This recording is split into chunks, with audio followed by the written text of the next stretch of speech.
Coucou! Donc, en ce temps pascal, moi, j'ai décidé de faire différemment, dans les circonstances qu'on connaît. Puis, j'ai décidé de lire la parole de Dieu, du prier en Église. Et aussi de partager jeudi saint, vendredi saint, samedi et dimanche de Pâques, une petite vidéo. Et aujourd'hui, le jeudi saint, c'est un repas de pèlerin. Donc, c'est un message de Claude Ritchie. Des bénévoles dans mon milieu préparent régulièrement des mets pour des personnes qui sont dans le besoin. Ces bons repas chauds sont pris en présence d'autres convives, afin que le cœur et les relations soient également alimentés et restaurés. Ces tabliers reprennent un peu à leur manière le sens que Jésus a donné au fait de se retrouver, de partager ensemble le pain qui nourrit autant le corps que l'esprit. Elles manifestent aussi toute l'importance du don, de l'accueil et du service mutuel. Lors de la scène, selon l'un ou l'autre évangéliste, Jésus a demandé à ses disciples soit de faire mémoire de lui en partageant le pain et la coupe de vin, soit de l'imiter en se lavant les pieds les uns aux autres. Ces deux traditions ne constituent pas des divergences. Elles se complètent plutôt et s'éclairent réciproquement. Elles nous permettent d'entrer dans la signification et le mystère que nous célébrons dans l'Eucharistie. En recevant le Christ qui se donne à nous, nous apprenons à orienter toujours davantage notre existence vers l'amour de Dieu et du prochain.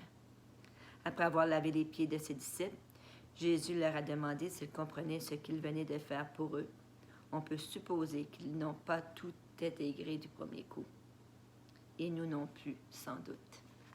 Donc, en ces temps où on ne peut pas partager notre table avec l'autre pour la Pâque, ce qui est une première, en tout cas dans mon cas et dans le cas de plusieurs personnes, je vous offre l'Évangile de Jésus-Christ selon Saint Jean.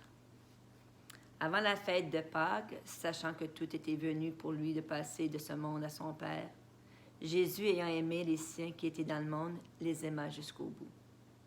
Au cours du repas, alors que le diable a déjà mis dans le cœur de Judas, fils de Simon d'Iscariote, l'intention de le livrer, Jésus, sachant que le Père a tout remis entre ses mains, qu'il est sorti de Dieu et qu'il s'en va vers Dieu, se lève de table, dépose son vêtement et prend un linge qui se noue à la ceinture.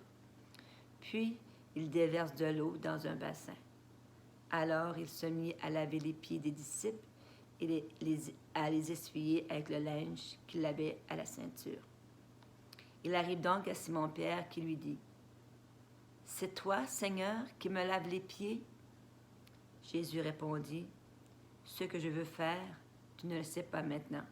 Plus tard, tu comprendras. » Pierre lui dit « Tu ne me laveras pas les pieds, non jamais. » Jésus lui répondit « Si je ne te lave pas, tu n'auras pas de part avec moi. » Simon-Pierre lui dit « Alors, Seigneur, pas seulement les pieds, mais aussi les mains et la tête. » Jésus lui dit « Quand on vient de prendre un bain, on n'a pas besoin de se laver, sinon les pieds.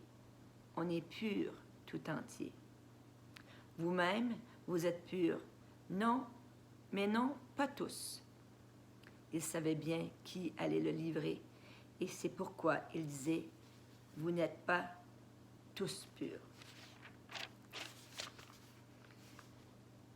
Quand il leur eut lavé les pieds, il reprit son vêtement, se remit à table et leur dit « Comprenez-vous ce que je viens de faire pour vous?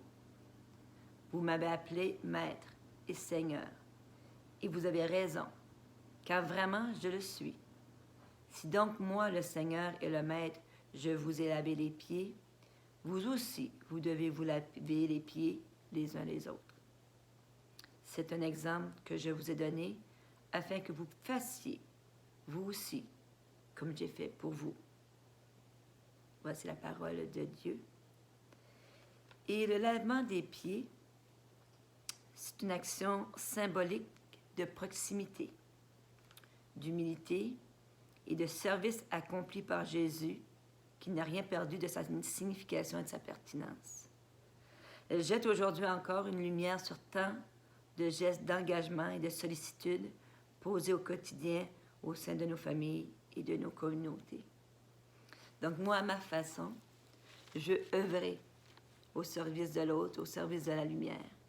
Et en ces temps difficiles pour certaines personnes, d'écouter la parole de Dieu nous ramène à l'essentiel de qui nous sommes. Et moi, je dis souvent qu'on est des perles lumineuses, hein, puis on brille. Bien, aujourd'hui, en ce jeudi saint, j'avais le goût de vous livrer le message de Dieu. Moi qui me nourris, puis qui m'alimente, puis qui me permet de continuer à briller à mon tour.